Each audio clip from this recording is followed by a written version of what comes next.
सरपल्लवी Rajput. Corona की स्थिति दिल्ली में काफी बेकाबू। खबरनामा, खबर से असर तक। नमस्कार, एएनबी न्यूज देख रहे हैं आप। मैं हूं आपके साथ पल्लवी राजपूत और हमारे खास कार्यक्रम खबरनामा में आप सभी का स्वागत है। चलिए रुख करते हैं आज की अहम खबर का। पश्चिम बंगाल के विधानसभा चुनाव में जबरदस्त जीत दर्ज करने के बाद बुधवार को ममता बनर्जी ने एक बार फिर मुख्यमंत्री पद की शपथ ली है।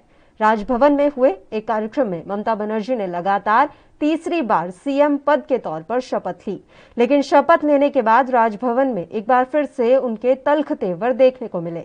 ममता बनर्जी ने जहां सरकार बनने के बाद कोविड-19 को पहली प्राथमिकता बताया, तो वहीं बगल में खड़े राज्यपाल जगदीप धनखड़ ने हिंसा को लेकर चिंता व्यक्त की। इसके बाद ममता ने भी तुरंत ही राज्यपाल को जवाब दे दिया।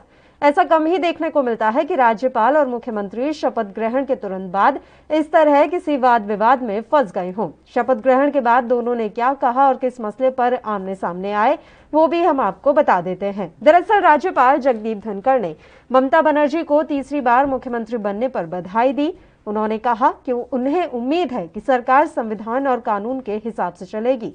भारत एक शानदार लोकतंत्र है जहां सरकार कानून के हिसाब से चलती है। हम इस वक्त संकट से जूझ रहे हैं। मुझे रिपोर्ट्स मिल रही हैं कि लोग बंगाल को लेकर चिंतित हैं। मैंने मुख्यमंत्री को भी इस बारे में अवगत कराया है।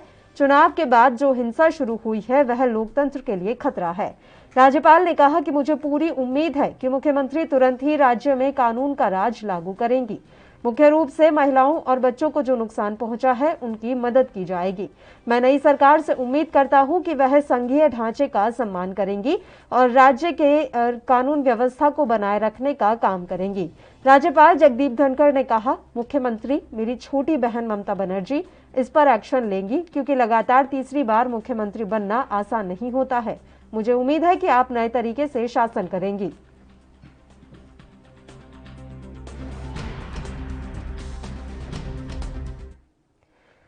तो शपथ ग्रहण के बाद ममता बनर्जी को नसीहत देते हुए राज्यपाल जगदीप धनखड़ ने कहा कि राज्य में चुनाव के बाद होने वाली हिंसा को रोकना होगा। गवर्नर ने कहा कि उन्हें उम्मीद है ममता बनर्जी संविधान का पालन करेंगी। वहीं पश्चिम बंगाल में हुई हिंसा पर बीजेपी काफी आक्रोशित नजर आ रही है। भारत में लोकतंत्र रहेगा कि नहीं, ये आज प्रश्न चिन्ह लग गया है बंगाल में टीएमसी के रवैये के कारण। देश में पहला राज्य है जहां राजनीतिक हत्याएं सरकार के नेतृत्व में, सरकार के संरक्षण में, मुझे तो नॉर्थ कोरिया के वो किम जोंग का दृश्य दिखाई देता है कि किम जोंग के खिलाफ अगर कोई आवाज उठाए, सर कलम टीएमसी के खिलाफ आवाज उठाए, सर कलम। पंचायत के चुनाव के बाद वही हुआ। अभी एमएलए के चुनाव के बाद दर्जनों लोगों की हत्या कर दी गई। किसके कार्यकर्ताओं की हत्या हुई, ये एक अलग सवाल है। सवाल है लोकतंत्र बचेगा कि नहीं। देश के सभी लोगों को सोचने के लिए बाध्य होना पड़ेगा। सुप्रीम कोर्ट से लेकर के सभी न्यायिक संस्थानों को भी, जो ममता बनर्जी के नेतृत्व वाली टीएमसी है, आज किम जोंग की पार्टी बन गई। पूरी हिंसा है ये ममता जी के संरक्षण में और उनके भतीजे के संरक्षण में हो रही है और कुल मिलाकर प्रदेश में अराजकता है। सर, ममता बनर्जी ने आज की थर्ड टर्म तौर पे उन्होंने शपथ ग्रहण किया, क्या कहना चाहेंगे? मैं समझता हूं कि प्रदेश के अंदर शांति की स्थापना बहुत ज़रूरी है। सबसे बड़ी जवाबदारी उनकी कि लॉ एंड ऑर्डर को मेंटेन करें। सिचुएशन बहुत गंभीर है। देखिए, मैं बहुत दिन से पॉलिटिक्स कर रहा हूं। 2001 में ऐसे वातावरण बना था, ममता बनर्जी आ रहा है, सरकार बन रहा है, सीपीएम जा रहा है, लेकिन चुनाव में ममता बनर्जी को उस वक्त 60 सीट मिला, 60। मैं भी कंटेस्ट किया था उस वक्त मुगबड़िया कॉन्स्टिट्यूंसी में, मेरा पिताजी भी चुना था।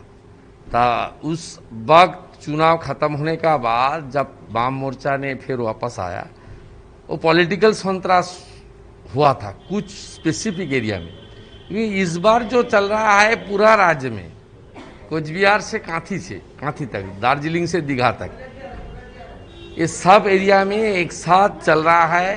खास करके एक समुदाय का लोग उसके ऊपर आक्रमण हो रहा है, और जो नड्डा जी ने बोला देशभाग का जो सिचुएशन था उसी एक ही हालत हो गया। सर, आपने आज शपथ छोड़ दीजिए। आप लोगों ने आज शपथ ग्रहण भी लिया है, आखिरकार क्या आप लोगों ने प्रतिज्ञा की है? हम लोग प्रतिज्ञा किया है जो बंगाल को जो नॉर्मल सी रिस्टोर करना चाहिए, और रिस्टोर करने के लिए गणतांत्रिक तरीके से हमारा जो कमिटमेंट है भाजपा का वो करूंगा। और रचनात्मक विपक्ष के नाते, जितना रचनात्मक विपक्ष के नाते स्टेट गवर्नमेंट का साथ, जिस विषय के साथ मानवता का जिसका साथ संपर्क है उसमें कोऑपरेशन करूंगा हम लोग। जैसे हम लोग जो ओथ टेकिंग किया उसमें कोरोना संक्रमण के लिए स्टेट गवर्नमेंट जो कदम उठाएगा उसमें भरपूर भाजपा का नवनिर्वाचित 77 विधायक, सब कार्यकर्ता एक साथ काम करेगा। ममता बनर्जी तीन बार के तौर पे आज मुख्यमंत्री पद की शपथ ली है। देखिए, एथिकली ममता बनर्जी हरी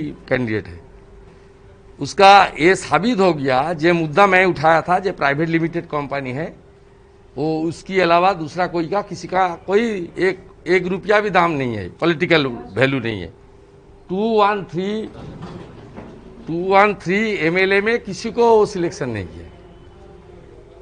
नैतिकता की ठीक है, कॉन्स्टिट्यूशनली स्कोप है, उन्होंने शपथ ली, लेकिन नैतिकता के आधार पर उनका चीफ मिनिस्टर होना ठीक नहीं है। तो क्या कहना चाहिए? देखिए, देश विभाजन के समय पे बंगाल में जो हिंसा हुआ था, बिल्कुल वैसे ही हिंसा की वातावरण आज बंगाल में, पूरी बंगाल में है।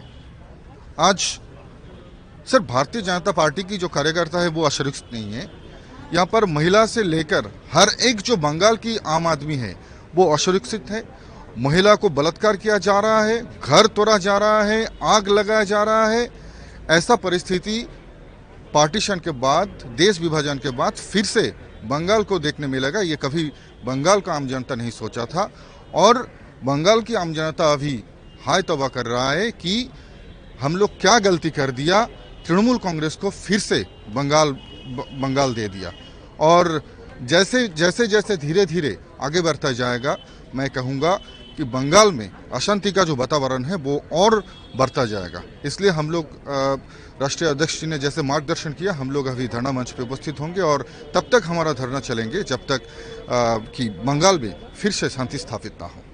आज आप लोगों ने एक शपथ भी लिया है, आज एमएलए चुने जाने के बाद, एक प्रतिनिधि चुने जाने के बाद, क्या शपथ लिया आप लोगों ने और क्या प्रतिज्ञा की है?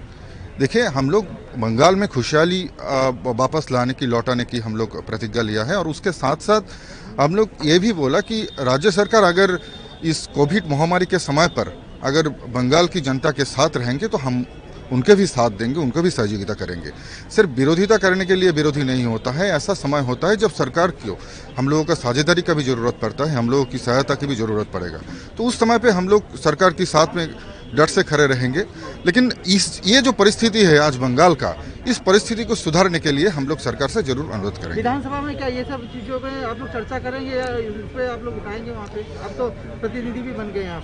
बिल्कुल, विधानसभा का जो विधानसभा शुरू होने से पहले अगर ये सब मिट नहीं जाता है तो फिर विधानसभा में ये सब चर्चा करने का भी आवश्यकता हो सकता है। ममता बनर्जी 3 बार इस बार शपथ ग्रहण लिए मुख्यमंत्री के तौर पे, क्या कहना चाहेंगे?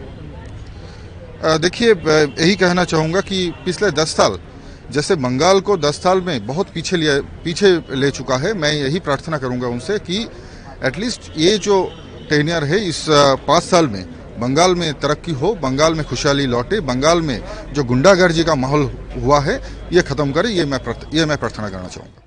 चलिए अब इस मसले पर चर्चा की शुरुआत कर लेते हैं। 2 मेहमान इस समय लाइव हमारे साथ जुड़ गए हैं। टीएमसी से सुमित मेहरोत्रा जी और भारतीय जनता पार्टी से प्रदीप भटनागर जी।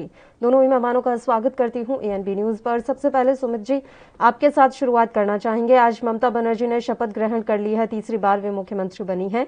आज भी हम देख रहे थे कि किस तरीके से राज्यपाल और ममता बनर्जी के बीच थोड़ी बहुत नोकझोंक हुई शपथ ग्रहण के तुरंत बाद ही।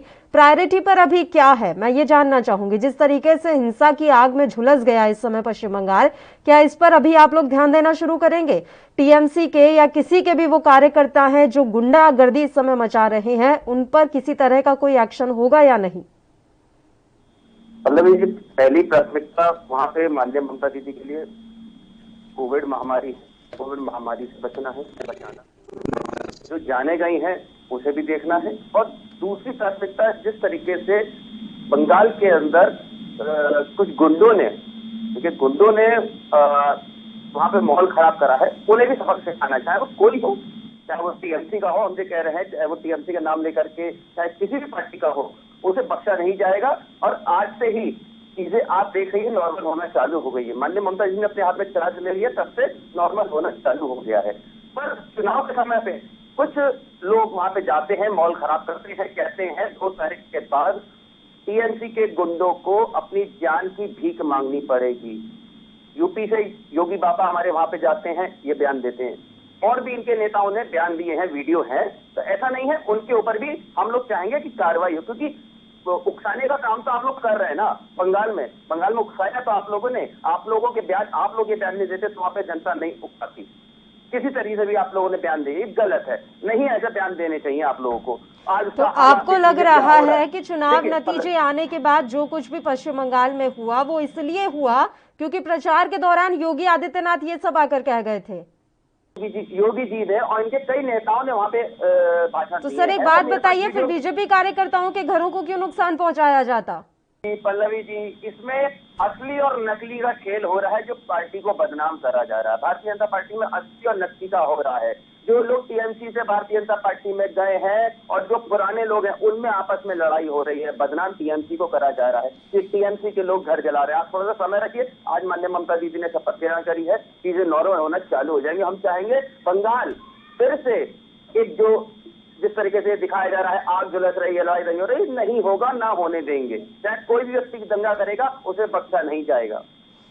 ठीक है, बताइए प्रदीप भटनागर जी, उनके हिसाब से असली और नकली का खेल चल रहा है और ये बस वो दल बदल करके जो कार्यकर्ता इधर उधर गए थे वो ये पूरा हंगामा मचा रहे हैं। और सबसे बड़ी बात उन्होंने कही है कि सीएम योगी आदित्यनाथ भड़का कर गए थे उन्हें। कहते हैं आईना कभी झूठ नहीं बोलता है, आईना कभी झूठ नहीं बोलता है। जनता ने और पश्चिम बंगाल के समाज ने खुद अपने मोबाइल से वीडियो रिकॉर्डिंग करी है। जितने भी दंगे हुए हैं, घर फूके गए हैं, तोड़े गए हैं, दुकानें लूटी गई हैं, ये किसी लोगों ने नहीं, बंगाल की जनता ने ही दुकानें लूटी दिखाई हैं और पुलिस खड़ी है बंगाल की और कुछ नहीं कर रही है। ये मैं नहीं, जनता दिखाया, जनता को जनता ने देखा है और उनकी मोबाइल से ही वीडियो बनी है। तो आप ये दोष ना दें किसी को भी कि योगी जी बोल गए और फलाने नेता बोल गए। सुनिए ना सर, एक एक करके बात करेंगे सर, एक बार उनकी बात कंप्लीट हो जाने दीजिए। बिल्कुल सुमित जी, वो आपकी बात एकदम शांत होकर सुन रहे थे, तो ये बीच में मत बोलिए। ठीक है सुमित जी, आप अपनी बारी में बोलिएगा। सर आपको कुछ बुरा लग रहा है, आप अपनी बारी में बोलिएगा। अभी एक बार उनकी बात कंप्लीट हो जाने दीजिए, मैं लास्ट टाइम बोल रही हूँ सर, एक एक करके बात करेंगे। एक छोटे से ब्रेक के लिए पहले रुक रहे हैं, फौरन हाजिर होंगे, तुरंत हाजिर होंगे प्रदीप जी।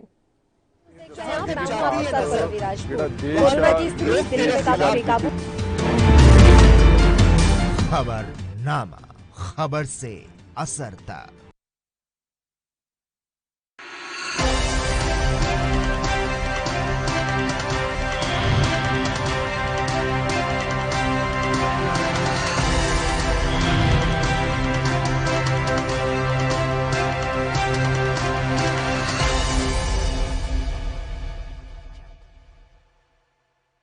क्या आप दुबले पतले कमजोर हैं, आपकी सेहत नहीं बनती, भूख कम लगती है, वजन नहीं बढ़ता? दरअसल मेन बात खाना पीना खाना नहीं है, मेन बात है खाया पिया लगना। और अगर खाया पिया लगेगा ही नहीं तो सेहत बनेगी कैसे?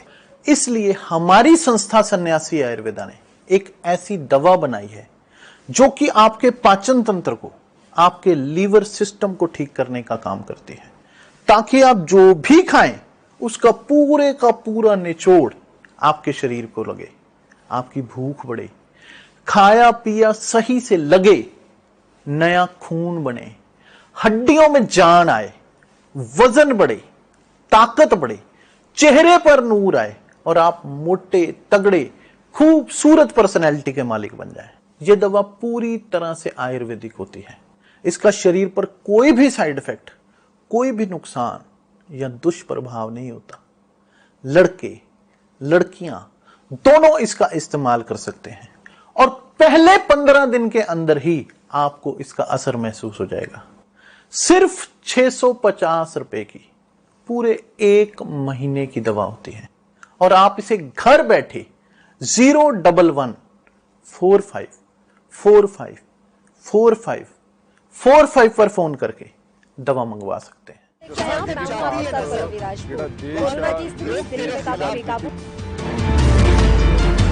खबरनामा, खबर से असर तक। ब्रेक के बाद एक बार फिर से आप सभी का स्वागत है। प्रदीप भटनागर जी, सुमित मल्होत्रा जी दोनों लगातार हमारे साथ जुड़े हुए हैं। पश्चिम बंगाल में हुई हिंसा को लेकर हम बात कर रहे हैं। बताइए प्रदीप जी, आप अब अपनी बात जारी रखिए और सुमित जी आप थोड़ा सुनने का यहाँ पर सरमादा रखिएगा, एक बार बात कंप्लीट हो जाए। बताइए प्रदीप जी। देखिए, हमने तो बहुत टीका टिप्पणी सुनी ममता जी की, और इतनी टीका टिप्पणी सुनी, अपने देश के रह के भी 2 विभाजन कर दिया लोगों को बोलने विषय में। देखिए, मैं जो एक बात चल रही थी, जो गुंडों की और जो योगी जी की बात चल रही थी, जो जनता ने वीडियो बनाई, क्लिप बनाई, वो सबने देखी कि झंडे किसके हाथ में थे, डंडे किसके हाथ में थे, दुकानें किसकी लूट रही थी, घर किसके लुटे, किन औरतों के साथ क्या हुआ। कृपया बीच में ना बोले, साइलेंट बैठे, कृपया बीच में ना बोले, आप साइलेंट बैठे, कृपया जी बीच में ना बोले आप प्लीज। तो सबने देखा और वीडियो देशवासियों के, पूरे देशवासियों, हिंदुस्तान के कोने कोने में पहुंची हुई है पश्चिम बंगाल की, कि कितना मान सम्मान पश्चिम बंगाल की जनता को मिल रहा है आजकल देश के अंदर, और कितना अब मुख्यमंत्री को मिलेगा जो बनी है। पहली चीज देखिए, जो ममता जी ने आज घोषणा करी है अराजकता अहिंसा रोकने की। देखिए, चुनाव हो रहे थे, बिल्कुल ठीक है, मगर एक सूबे की मुख्यमंत्री चुनाव होने के बीच में भी एक कारवा मुख्यमंत्री होती है, और इस चीज से डिनाई नहीं कर सकते जो मेरे साथ बैठे हैं टीएमसी के नेता बनके। पहली चीज, अगर ये चाहते तो ये पहले दिन ही कह सकते थे, मगर ममता जी ने आज घोषणा क्यों करी? क्योंकि उन्हें टाइम दिया गया कि आप लोग अपना बदला लीजिए, मारिए, हिंसा कीजिए, मैं संभाल लूंगी। उसके लिए ये बात कही गई है कि जब तक चुनाव, ये पूरा पीरियड चला है सर, उस बीच में चुनाव आयोग की जिम्मेदारी थी कानून व्यवस्था देखना। मैंने कहा ना, एक देखिए चुनाव, बिल्कुल आप बहुत बढ़िया सवाल करा आपने, और ये दोष देखिए आज सूबे की जो मुख्यमंत्री दोबारा बनी है उन्होंने भी ये दोष माना। और देखिए आज गवर्नर साहब ने उन्हें कुछ चीजें बोली तो देखिए बदतमीजी के पलटे कैसे जवाब दिया। उन्होंने एक बड़े के नाते समझाया एक लोकतांत्रिक देश में किस तरह रहना चाहिए। तो देखिए कि अपनी स्पीच देने के बाद भी तब माननीय राज्यपाल जी बोले, उसके बाद माइक में टीका टिप्पणी करी। देखिए ये अभद्रता बताती है कि ममता जी कितनी बौखलाई हुई थी चुनाव में, कि उनका माइंड अपसेट हो चुका है, इलाज की जरूरत है। पहली चीज सुनिए, श्रीमान फिर भी से बोले आप। देखिए मैं बहुत बड़ी पार्टी का नेतृत्व कर रहा हूँ, मुझे बदतमीजी नहीं सिखाई गई है। कृपया सुने, आप सुनने में क्षमता रखिए, आप फिर सुनूंगा आपकी बात भी। मैं जो बोल रहा हूँ उसको मैं सुनूंगा, आपको आप क्या बोलना चाह रहे हैं आप। तो ममता जी की दिमागी टेक्नोलॉजी खराब हो चुकी है, आपके इलाज की जरूरत है। पहली चीज देखिए, अभी आपने अभी हमारे विधायकों की बाइट दिखाई, क्या कहा उन्होंने कि हम लोग चाहते हैं पश्चिम बंगाल में शांति हो, कोरोना से लड़ाई हो। हम विपक्ष में होने के बावजूद भी सत्ता में जो मुख्यमंत्री बैठे हैं उनके साथ खड़े हैं। एक बात बताइए सुमित जी, एक बात बताइए सुमित जी, अगर ये सब कुछ भड़काने का नतीजा होता या चुनाव प्रचार के दौरान जो कुछ भी नेताओं ने अपने भाषण में कहा ये उसका नतीजा होता, तो टीएमसी कार्यकर्ताओं के घर जल रहे होते ना सर, वो अभी पश्चिम बंगाल छोड़कर भाग रहे होते, वो अभी असम जा रहे होते। यहाँ तो उल्टी तस्वीर दिखाई दे रही है, ऐसा क्यों? टीएमसी देखिए, फिर वही शुरुआत से आज दिल्ली के अंदर दंगा होता है, 15 दिन तक चलता है, गृह मंत्री हमारे शांत बैठे रहते हैं। अरे सर दिल्ली को छोड़िए, अभी पश्चिम बंगाल पर रह लेते हैं, अभी चुनी गई है ममता बनर्जी वहां पर।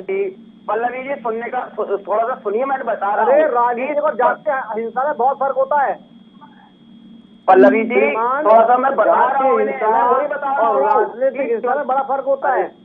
आप ये समझिए राजनीतिक हिंसा क्या होती है, जो पश्चिम बंगाल में राजनीतिक हिंसा करा रहे हैं आप। ठीक है, हाँ बताइए सुमित जी, बताइए। 15 दिन तक चुनाव, क्या नाम है, 15 दिन तक दिल्ली के अंदर दंगा होता है। माननीय गृह मंत्री माननीय मोदी जी हमारे शांत बैठे रहते हैं, कुछ नहीं कहते। पश्चिम बंगाल राजनीतिक हिंसा क्यों हो रही है, आप ये बताइए ना। पश्चिम बंगाल में राजनीतिक हिंसा हो रही है, आप उससे बोलेंगे नहीं? आप चिल्लाने लगे नहीं, पश्चिम बंगाल में राजनीतिक हिंसा हो रही है, उससे बोलेंगे नहीं? आप सारे चलिए ठीक है, एक सेकेंड प्रदीप जी, एक सेकेंड प्रदीप, पश्चिम बंगाल जनता ने बनाई है, आप उसे बोलेंगे नहीं? क्या वो वीडियो एक मिनट दे दीजिए प्रदीप जी, सुमित मल्होत्रा जी 1 मिनट में अपनी बात खत्म कर रहे हैं, बस 1 मिनट में अपनी बात खत्म कर रहे हैं, बस ठीक है देखिए ठीक है। आपको गैंग रेप आपने वीडियो में देखा, महिलाओं का मुख्यमंत्री महिला होने के बावजूद और महिलाओं के ऊपर किस तरीके से अभद्रता हो रही है, और मुख्यमंत्री फूटे मुंह से कुछ भी शब्द नहीं बोल रही है। कितने शर्म की बात है प्रदेश के लिए। चलिए बहुत शर्म की बात है प्रदेश के लिए। बिल्कुल प्रदीप भटनागर जी, एक बार उनकी बात कंप्लीट हो जाने दीजिए सर, वो 1 मिनट में अपना जवाब खत्म कर रहे हैं। और सर आप भी घुमा फिरा कर बोलने से बेहतर है स्टिक टू द पॉइंट, राजनीतिक हिंसा क्यों? चुनाव हुआ है, जब तक किसी सूबे की मुख्यमंत्री या मुख्यमंत्री नहीं चुना जाता है तब तक चुनाव के अधीन होता है सब कुछ, कि उसे चुनाव के जो कैंडिडेट होते हैं जो जीतते हैं उन्हें घर तक पहुंचाने का उनकी सारी जिम्मेदारी चुनाव आयोग के अधीन होती है। इसमें कोई दो राय नहीं है, आपको भी मालूम है, सबको मालूम है, मुझे बताने की ज्यादा जरूरत नहीं। जब से माननीय सीएम ममता बनर्जी ने अपने हाथ में कोई चीज ली है तब से आप खुद देख रहे हैं लॉ एंड ऑर्डर काबू में आ रहा है। घटना आज कोई नहीं हुई है, थोड़ा सा सब्र रखें। मैं खुद फिर कह रहा हूँ, जो गुंडे हैं उनके ऊपर सख्त कार्रवाई होगी, चाहे वो किसी भी पार्टी के हो। मैं आपको फिर विश्वास दिलाता हूँ, किसी भी पार्टी के गुंडे होंगे उनके ऊपर कार्रवाई होगी। अरे हजारों घर फूक दिए, हजारों घर जला दिए, कितने सारे लोग मार दिए, पश्चिम बंगाल से लोग भाग गए, अब क्या करोगे कार्रवाई करके? तो मार दिया आप लोगों ने, और किस तरह करेंगे आप? और मैं एक बात और क्लियर कर दूं महेश्वर जी, अभी आप जो कह रहे थे आपकी चुनाव आयोग का सब कुछ होता है, ये भी क्लियर कर दूं कि देखिए चुनाव के टाइम भी कारवा मुख्यमंत्री होता है। अगर ममता जी अगर मुख्यमंत्री नहीं थी कारवा तो 4 डीसीपी, 6 एसीपी, 4 एसएचओ, इतनी बड़ी लेयर के अंदर कैसे सुरक्षा मिली हुई थी जब वो सीएम नहीं थी? तो बैठ के टीवी चैनल पे झूठ बोल रहे हैं आप नेशनल पे। जो 4-6 लेयर की जो 4-6 लेयर की सुरक्षा में चलती हो वो मुख्यमंत्री कैसे नहीं हो सकती कारवा? और आप बैठ के यहाँ झूठ बोल रहे हैं नेशनल चैनल पे। अरे हम झूठ नहीं बोल रहे हैं, नंदीग्राम के अंदर जिस समय ममता दीदी को चोट लगी तो देखिए उनके लिए स्पेशल कॉरिडोर बनाया था पुलिस ने। अगर वो चीफ मिनिस्टर नहीं होती तो कैसे बनता? क्या जवाब देंगे चीफ साहब? सुमित मल्होत्रा जी, नंदीग्राम की हार का नतीजा है ये। और देखिए कितने शर्म की बात है, ममता जी ने कहा था कि चुनाव हारने के बाद मैं संन्यास ले लूंगी। बेशर्माहट देखिए मुख्यमंत्री की। मैंने तो अभी 2 जगह का बताया। सर सब्र है, हमें पता है आप कर लेंगे, हमें विश्वास है मुख्यमंत्री पर, लेकिन सवाल ये है ना कि जो गुजर गया उस पर कोई तो जिम्मेवारी लेगा ना। ऐसा तो है नहीं कि आप ये कह देंगे कि नहीं अब आगे सब ठीक होगा, पहले जो मर गए उन्हें भूल जाओ। टीएमसी के भी कार्यकर्ता 6 शहीद हुए हैं, आपको मैं उनके नाम वगैरह सब दे दूं, आपके पास भी होंगे, मुझे कोई बताने की जरूरत नहीं है। पर जिस तरीके से मैं आपको बता रहा हूं उत्तर प्रदेश के अंदर किस तरीके से महिलाओं को, बच्चों को मारा गया है, हत्याएं हुई हैं, उसका कहीं कोई जिक्र नहीं है। इन्हें केवल बंगाल की जनता ने इन्हें वोट के जरिए से भगाया है, पर अब ये चाहते हैं भाई बंगाल की जनता पूरी दिखा रही है। अरे सुन लीजिए आप सुनने का धैर्य रखें प्रदीप जी, सुनने का धैर्य रखें, वरना डिबेट ऐसे मत करा करें। आप उसके हैं भारतीय जनता पार्टी, थोड़ा धैर्य रखें, समझे? आपको तमीज नहीं बोलना चाहिए, नहीं तो आपको सभी बीच में नहीं बोलना चाहिए। वेरी गुड, मत करा करिए पल्लवी जी, ऐसे हम लोगों को मत बुलाया करिए, ऐसे भारतीय जनता पार्टी के प्रवक्ताओं के साथ में जो ये पकड़ करते रहते हैं। हम लोग को ऐसे डिबेट करने में कोई वो नहीं है मजा, थोड़ा समझिए। बोल रहे तो प्रदीप जी थोड़ा सब्र रखिए। आपके योगी बाबा जी वहां जाते हैं बंगाल में और कहते हैं 2 तारीख को गुंडों को अपनी जान की भीख मांगनी पड़ेगी। कुछ ऐसे वीडियो और भी हैं, तो ये शोभा देता है? आप बताइए शोभा देता? आज बंगाल के अंदर दंगा कुछ भी हुआ, लड़ाई झगड़ा हुआ, उसी का नतीजा काम करते हैं। अपना प्रदेश समझता नहीं है, दूसरे प्रदेश में जाके दंगा भड़काने का काम करते हैं। भारतीय जनता ने आपको वोट के जरिए से भगाया है, आप चाहते हैं बंगाल में आप बदनाम करते हैं, दंगा कराते हैं, ऐसा सहन नहीं होगा। सब्र रखिए, आज माननीय ममता जी ने शपथ ली है। सुमित जी, हम तो सब्र करके ही बैठे हुए हैं और यही उम्मीद कर रहे हैं कि आगे इस तरह की राजनीतिक हिंसाएं पश्चिम बंगाल को ना देखनी पड़े। चर्चा ऐसे ही जारी रहेगी। एक छोटे से ब्रेक के लिए रुक रहे हैं, फौरन हाजिर होंगे।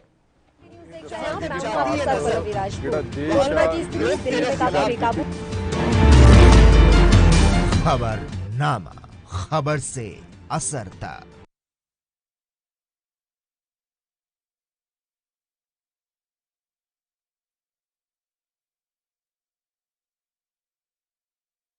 गुरु तेग बहादुर सिमरिए करनो निध आए ताए। श्री गुरु तेग बहादुर जी दी अलौकिकता नूं बयान करता गुरुद्वारा बड़ी संगत वाराणसी। इत्थे धन धन श्री गुरु तेग बहादुर साहिब महाराज जी ने अपने चरण पाए ते 7 महीने 13 दिन तप कीता। इत्थे धन धन श्री गुरु तेग बहादुर साहिब महाराज जी ने गंगा दा सोमा प्रगट किया। गुरु तेग बहादुर साहिब महाराज जी दे जोड़े गुरु तेग बहादुर साहिब महाराज जी दा चोला साहिब, इस तो इलावा हथ लिखे हुक्मनामे इस गुरुद्वारा साहिब विखे शोभायमान ने। गुरु साहिब जी दी शांति, सरलता अते सहजता दी रूपमानी करदे इस पवित्र स्थान दे दर्शन कर संगतां निहाल होंदियां हन।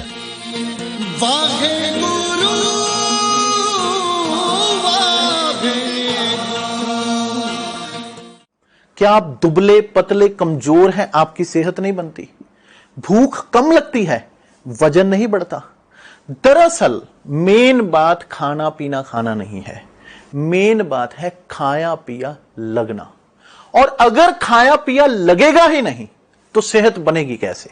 इसलिए हमारी संस्था सन्यासी आयुर्वेदा ने एक ऐसी दवा बनाई है जो कि आपके पाचन तंत्र को, आपके लीवर सिस्टम को ठीक करने का काम करती है, ताकि आप जो भी खाएं उसका पूरे का पूरा निचोड़ आपके शरीर को लगे, आपकी भूख बढ़े, खाया पिया सही से लगे, नया खून बने, हड्डियों में जान आए, वजन बढ़े, ताकत बढ़े, चेहरे पर नूर आए और आप मोटे तगड़े खूबसूरत पर्सनैलिटी के मालिक बन जाएं। यह दवा पूरी तरह से आयुर्वेदिक होती है। इसका शरीर पर कोई भी साइड इफेक्ट, कोई भी नुकसान या दुष्प्रभाव नहीं होता। लड़के लड़कियां दोनों इसका इस्तेमाल कर सकते हैं और पहले 15 दिन के अंदर ही आपको इसका असर महसूस हो जाएगा। सिर्फ 650 रुपए की पूरे 1 महीने की दवा होती है और आप इसे घर बैठे 01145454545 पर फोन करके दवा मंगवा सकते हैं।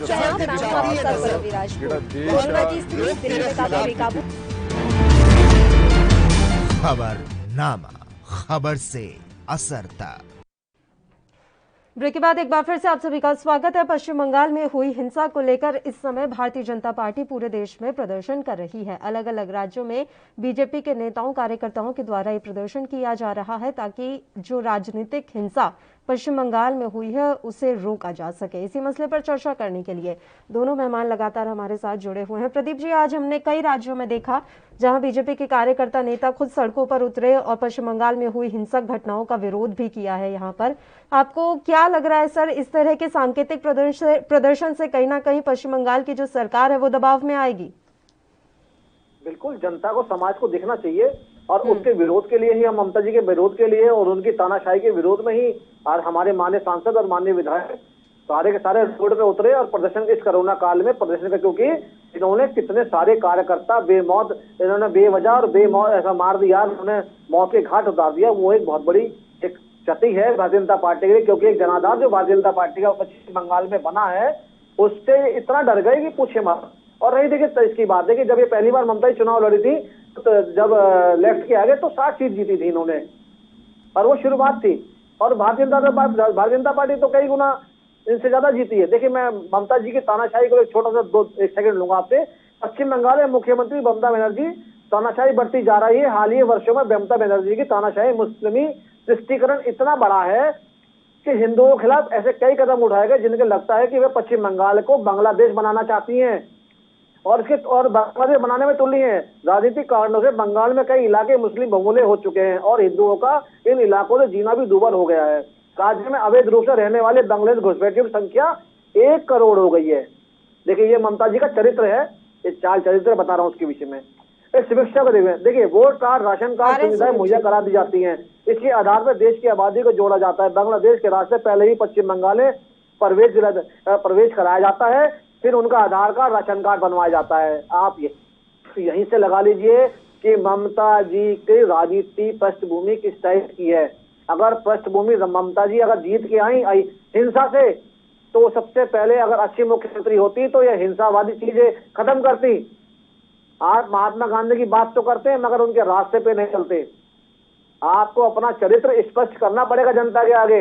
पश्चिम बंगाल कोई बांग्लादेश का एरिया नहीं है या पाकिस्तान का नहीं है, भारत का एरिया है और हमारे भारतवर्ष का टुकड़ा है। और वो बंगाल, वो कलकत्ता है जो पहले कभी भारत की राजधानी हुआ करती थी। ये भी भूलना नहीं चाहिए। बंगाल का रसगुल्ला इतना मीठा है और वहां की मुख्यमंत्री इतनी कड़वी है नीम की तरह कि जनता से चाहती है जनता का खून चूस ले, जनता को मार दे, कुचल दे। इतना तानाशाह बनाना चाहती है अपने आप को, और ये नहीं चलेगा, ये नहीं चलेगा।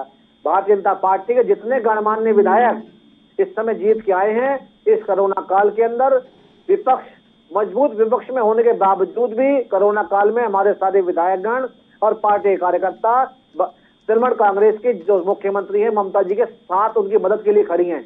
और मैं आश्वासन देता हूं, आपको आश्वस्त भी करता हूं कि भारतीय जनता पार्टी के कार्यकर्ता कोरोना काल में सरकार का साथ देगा।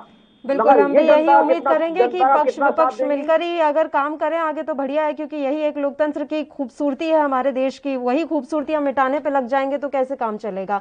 कोई 1 सेकंड सुमित जी, आप जल्दी से आप अपनी बात रख लीजिए सर, क्योंकि समय की काफी कमी है हमारे पास। जल्दी से जवाब चाहूंगे आपका। आप बात कह रहे थे कि हम जो विपक्ष के विधायक है ममता जी का साथ देंगे। इससे पहले विपक्ष में आप लोग वहाँ पे 18 सांसद थे।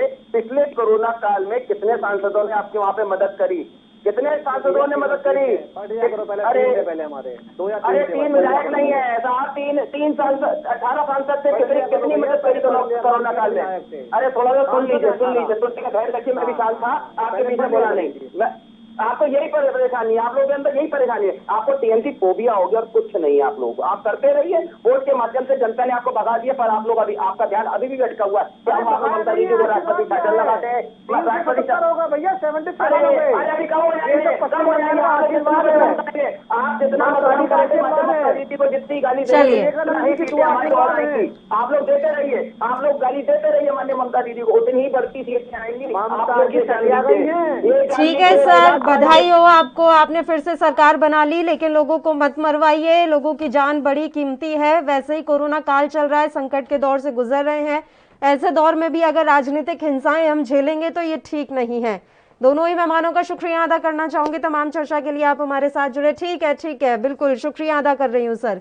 दोनों आप हमारे साथ जुड़े इतने अहम मसले पर चर्चा करने के लिए। तो आपको बता दें कि लगातार पश्चिम बंगाल में हिंसाओं का दौर देखने को मिला है, जो कि लोकतंत्र के लिए काफी घातक है। इस तरीके से अगर राजनीतिक हिंसाएं होंगी तो जिस लोकतंत्र को सबसे खूबसूरत कहा जाता है उसी लोकतंत्र पर सवाल खड़े होने लग जाएंगे।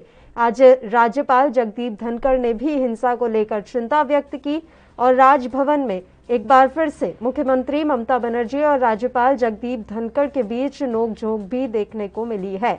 चिंता व्यक्त करते हुए जगदीप धनखड़ ने कहा कि मुख्यमंत्री मेरी छोटी बहन ममता बनर्जी, मैं उम्मीद करता हूं कि अब आप लॉ एंड ऑर्डर को लेकर जरूर ध्यान देंगे। जिस तरीके से कानून व्यवस्था खराब हो रही है पश्चिम बंगाल में, उस पर आपका ध्यान जाएगा और आप इस स्थिति को सुधारने की कोशिश करेंगी।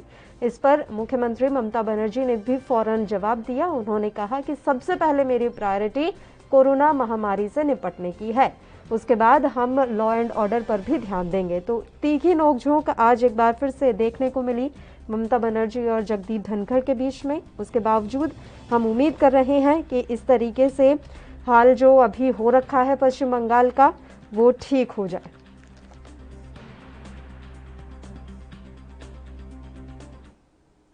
और इस मसले पर अब चर्चा करने के लिए राजनीतिक विश्लेषक डॉक्टर नेपाल सिंह जी इस समय लाइव हमारे साथ जुड़ गए हैं। डॉक्टर सिंह, स्वागत करती हूं आपका ENB न्यूज पर। सर, बड़ा दुखद है ये, अभी किसी एक पार्टी ने चुनाव जीत लिया तो दूसरी पार्टी के कार्यकर्ताओं पर इस तरह के हमले, ये लोकतंत्र की जो खूबसूरती है कहीं ना कहीं उसे भंग करने का काम किया जा रहा है। राजनीतिक हिंसा की आखिर जगह कहाँ बचती है? लेकिन ये बड़े दुर्भाग्य की बात है कि एक तो देश में इतनी बड़ी विपदा है और इस विपदा में लोग इकट्ठे न होकर एक राजनीतिक माहौल ऐसा बनाने का प्रयास कर रहे हैं जिससे देश की और समस्याएं बढ़ जाएं। ये बहुत ही दुर्भाग्यपूर्ण है और ये एक मैं कहना चाहिए कि इसमें ममता दीदी को पहले दिन से संवेदनशील होना चाहिए था। ममता दीदी को सबसे पहले दिन ये अपील करनी चाहिए थी कि कोई भी मेरा कार्यकर्ता सेलिब्रेशन नहीं करेगा, मेरा कोई भी कार्यकर्ता किसी को चिढ़ाएगा नहीं है कि इस समय हमारी लड़ाई जो है वो कोरोना से हो रही है, देश में विपदा है, हम सब लोग मिलकर काम करेंगे। प्रधानमंत्री या भारत सरकार जो भी निर्देश देगी हम उसका पूरा सहयोग करेंगे क्योंकि हमें अपने लोगों को बचाना है। लेकिन दुर्भाग्य से इसका उल्टा दिखाया। अपनी शैली के अनुसार ममता जी ने वो दिखाया जिसके बारे में भाजपा प्रचार करती थी और भाजपा के प्रति जो थोड़ा बहुत निगेटिव भावना जनरेट भी हुई थी कोरोना की वजह से, वो इस इंसिडेंट की वजह से वापस फिर उसकी तरफ जाती जा रही हैं। क्योंकि जो भी हुआ आज ममता जी का स्टेटमेंट कोई बहुत अच्छा नहीं था। इस सभी जानते हैं कि ठीक है ये एक प्रक्रिया के रूप में जरूर वह राष्ट्रपति शासन है, जरूर वहां पर राष्ट्रपति शासन थोड़ी चुनाव आयोग के अधीन है सब कुछ, लेकिन सरकारी तंत्र तो उसी के साथ काम करता है जिसकी सरकार बनती नजर आती है, बन चुकी होती है, उसमें कोई शपथ ज्यादा महत्वपूर्ण नहीं लगता। और यदि एज ए लीडर भी ममता जी ये कहती कि देखिए गांधी जी तो किसी सत्ता में नहीं थे, जब वायलेंस बंगाल में होता तो गांधी जी खुद जाकर वहां बैठ के थे यदि आप लोगों ने एक दूसरे को मारा तो मुझे भी मारना पड़ेगा। ये लीडरशिप होती है। लेकिन जिस तरह की लीडरशिप अब देश में पैदा हो रही है और जिस तरह की लीडरशिप का नेतृत्व ममता जी ने किया है, हमने सोचा था कि शायद ममता जी इसमें कुछ संवेदनशील इस चुनाव के बाद हो जाएंगी, लेकिन उनकी शैली में कोई परिवर्तन नजर नहीं आया। बिल्कुल बिल्कुल। डॉक्टर सिंह, अब सवाल ये है कि इन हालातों से निपटना क्या मुश्किल होगा या फिर इसी तरीके से अभी और आने वाले समय में हम माहौल देखेंगे? देखिए, जब चुनाव नजदीक था तब भी बहुत ही ज्यादा राजनीतिक हिंसाएं वहां पर हुई, खासकर लोकसभा चुनाव के बाद। अब तो इस तरीके से कट्टर हो गए हैं दोनों की, लग रहा है कि आने वाले समय में भी ये हिंसाएं रुकेंगी नहीं। देखिए पल्लवी जी, ऐसा पहले जब हिंसा हो रही थी तो भाजपा के पास वहां अपना जनप्रतिनिधित्व नहीं था, लेकिन आज उनके पास एक बहुत लंबे MLA की संख्या है। वो विधानसभा में भी हल्ला करेंगे, वो सड़कों पर भी हल्ला करेंगे, क्योंकि उनको भी अपने कार्यकर्ताओं को बचाने के लिए लड़ना ही पड़ेगा, नहीं तो कोई कार्यकर्ता नहीं आएगा। आज का भी यदि आप ट्विटर देखें, आज का भी यदि आप सोशल मीडिया देखें, ज्यादातर कार्यकर्ताओं का पूरे देश के कार्यकर्ता गुस्सा है और वो मोदी और अमित शाह को काफी गलत शब्द में कह रहे हैं कि तुम्हारे बच्चे नहीं तो तुम हमें को मरने के लिए क्यों किसी के सामने लड़ाते हो। तो एक बहुत बड़ा रोष पूरे हिंदुस्तानी कार्यकर्ताओं में, एक बंगाली कार्यकर्ता पूरे हिंदुस्तानी कार्यकर्ताओं में। और स्वाभाविक है जब जिसका कार्यकर्ता इतना नाराज हो जाएगा, इस हिंसा की वजह से उसकी जान सुरक्षा खतरे पड़ जाएगी, एक औरत की जो है इज्जत खतरे पड़ जाएगी, तो इसकी कुछ भी प्रतिक्रिया हो सकती है, इसकी कितनी भी वायलेंट प्रतिक्रिया हो सकती है। बिल्कुल। डॉक्टर सिंह, एक अहम सवाल, JP नड्डा वहां पर पहुंचे हैं, उन परिवारों से मुलाकात कर रहे हैं जिनके यहाँ अब चिराग बुझ गए, वहां पर जाकर उन्होंने तमाम व्यवस्थाओं का भी जायजा लिया है। क्या JP नड्डा अपने कार्यकर्ताओं में दोबारा वो विश्वास जगा पाएंगे जो पिछले 3-4 दिन से खो गया होगा कहीं? नहीं, देखिए वो कितना जगह पाएंगे इस पर नहीं, बट मेरी अपेक्षा ये थी कि शायद उनकी जगह सबसे पहले ममता जी को जाना चाहिए था। भले शपथ एक दिन बाद हो जाती, उनको पहले जाना चाहिए था। यदि आप लोगों ने ऐसा किया तो मैं शपथ भी नहीं लूंगी, उससे उनका राष्ट्रीय स्तर बढ़ता, उनकी राष्ट्रीय सोच के बारे में पता चलता, तो लोग ममता जी के नेतृत्व में इकट्ठा होने की बात करते, उसको कुछ बल मिलता। लेकिन ममता ने अपना एक छोटी संकीर्णता तक चांस खो दिया। देखिए, एक स्वाभाविक प्रक्रिया हो सकती है कि वो चुनाव जीत गई हो, लेकिन चुनाव के यदि विश्लेषण करें तो बात का विषय हो जाएगा, उसमें मैं जानना नहीं चाहता हूँ। लेकिन खतरे घंटी बराबर में आकर खड़ी होगी। एक पार्टी जो 2 से एक बड़ी संख्या में पहुंच चुकी है, वो खतरे घंटी बजा चुकी है। तो ममता ने भी शैली नहीं करी तो ये विस्फोट कभी बीच में भी हो सकता है, क्योंकि यदि ये हिंदू मुस्लिम और कोई माइनॉरिटी का तो हो सकता है जो हिंदू MLA उनको पर भी दबाव आएगा और तो भी कुछ सोचना पड़ेगा। हो सकता है कल इसमें भी बहुत बड़ा विघटन हो जाए। मैं कह नहीं रहा हूँ इस बात को, लेकिन मैं एक राजनीतिक आशंका की तरफ को आपका ध्यान आकर्षित करना चाह रहा हूँ कि ममता जी को अपनी संवेदनशीलता बढ़ानी चाहिए। और यदि उनको ये महसूस हो रहा कि वो सिर्फ एक ही वोट के ऊपर जीत सकती है, कुछ माइनॉरिटी वोट के ऊपर जीत सकती है, उन्होंने इस बार देख लिया है कि उनको बाद में अपना दांव बदलना पड़ा था। तो मैं ये कह रहा हूँ कि पहली तो बात, किसी राजनेता को इनके ऊपर जाना नहीं चाहिए वोट किसकी है किसकी नहीं है, लेकिन इसको राजनीतिक संकीर्णता की दृष्टि से देखा जाए तो भी ये ममता के पक्ष में नहीं है। जहां तक नड्डा जी का जाना है, बिल्कुल जाना चाहिए था। कल तक उनके घर खाना खा रहे थे जाके, आप कल तक उसका ध्यान से बढ़ाते, यदि आज दुख की घड़ी में नहीं जाते तो इनके ऊपर थू होती और इस पूरे नेतृत्व के ऊपर थू होती है। ये इनका अच्छा सराहनीय कदम है। कम से कम उनके इस बुरे वक्त में साथ तो खड़े होते दिख रहे हैं। इससे कार्यकर्ता का मनोबल बढ़ेगा, जो लोग एमएलए जीत के हैं उनका भी मनोबल बढ़ेगा और सिस्टम पर एक दबाव आएगा कि शायद अब वो लोग दिल्ली से यहाँ आकर बैठेंगे, धरने पर बैठेंगे, जिला अधिकारी के पास, एसएसपी के पास ये दबाव होगा और वो भी थोड़े संवेदनशील होंगे। बिल्कुल। डॉक्टर नेपाल सिंह, अभी थोड़ी देर पहले हमारे साथ टीएमसी के एक प्रवक्ता जुड़े थे, उन्होंने एक लॉजिक दिया कि ये जो हिंसाएं हो रही हैं इसके पीछे खुद भारतीय जनता पार्टी है, क्योंकि चुनाव प्रचार के दौरान कई नेता उनके ऐसे भाषण देकर गए थे कि 2 मई दीदी गई, उसके अलावा 2 मई के बाद जो टीएमसी के कार्यकर्ता हैं, गुंडे हैं, उनको हम मारेंगे पीटेंगे। तो अब उसी का नतीजा ये है। नहीं, ये तो हर कोई आदमी अपना जस्टिफिकेशन करता है, क्योंकि वो कहते हैं ना, God create human kind and human kind find the excuses of everything. ये उनका कोई, मैं कहता हूँ उन्हें कितना भी किया था, मैं कहता हूँ मोदी जी भड़का के आए थे, मैं कहता हूँ वहां पे योगी जी भड़का के आए थे, मैं कहता हूँ, बट आज की डेट में उस संवैधानिक जनमानस की रक्षा करने का संवैधानिक अधिकार सिर्फ ममता जी के पास है। ममता जी को सबसे पहले इस पर संवेदनशील होना चाहिए, उनको भी संवेदनशीलता प्रदर्शित करनी चाहिए, उनको ये अपील करनी चाहिए कि किसी मेरे कार्यकर्ता ने ऐसा किया, बदले की भावना में ऐसा कुछ किया तो मैं उसके लिए कोई भी उचित स्थान अपनी पार्टी में नहीं रखूंगी और ना मैं उसको कोई प्रोटेक्शन दूंगी, क्योंकि छवि बढ़ती, लोगों की हमदर्दी बढ़ती उनके साथ।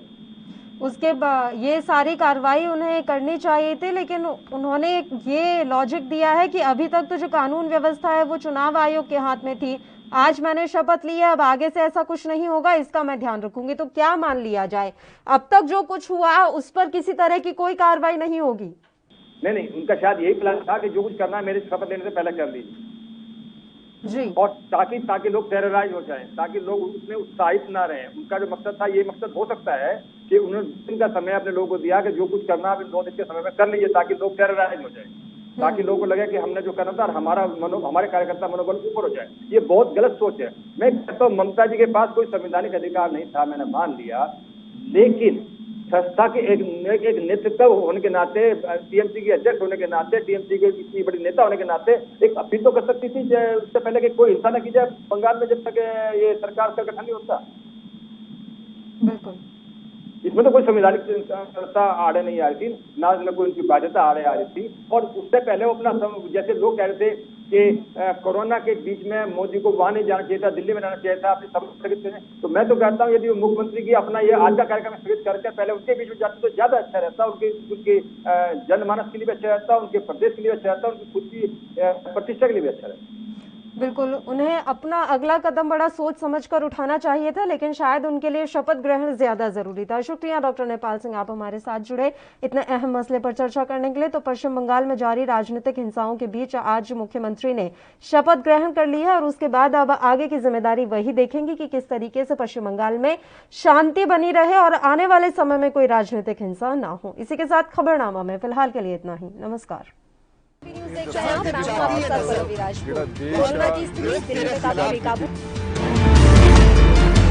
खबरनामा, खबर से असर तक।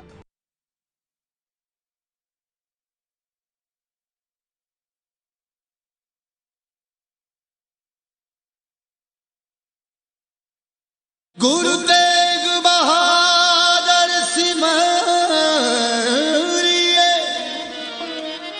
करनो निध इस पावन पवित्र अस्थान ते गुरु तेग बहादुर साहब सच्चे पातशाह जी 6 महीने 9 दिन रहे। गुरु तेग बहादुर साहब सच्चे पातशाह जी ने गंगा जमुना सरस्वती का जो सुमेल है इस स्थान तक पवित्र खूह है उस खूह विच करवाया। इस स्थान ते 25 ਸਿੰਘਾਂ ਨੂੰ ਲਾ ਕੇ ਪਹਿਲਾ ਸ੍ਰੀ ਅਖੰਡ ਪਾਠ ਦਾ ਪ੍ਰਕਾਸ਼ ਇਸ ਪਾਵਨ ਪਵਿੱਤਰ ਸਥਾਨ ਤੇ ਹੋਇਆ। ਜਿਹੜੀਆਂ ਨਿਸ਼ਾਨੀਆਂ ਨੇ ਸਤਿਗੁਰੂ ਜੀ ਦੇ ਚੌਂਕੀ ਦੇ ਪਾਵੇ, ਕਿਰਪਾਨ, ਸੰਖ ਸਾਹਿਬ ਜੋ ਸਤਿਗੁਰੂ ਜੀ ਦੀਆਂ ਇਤਿਹਾਸਕ ਨਿਸ਼ਾਨੀਆਂ ਨੇ। नाम रहियो साधु रहियो गुरु गोबिंद, कहो नानक ए जगत में किन जपियो गुरमंत। वाहे गुरु वाहे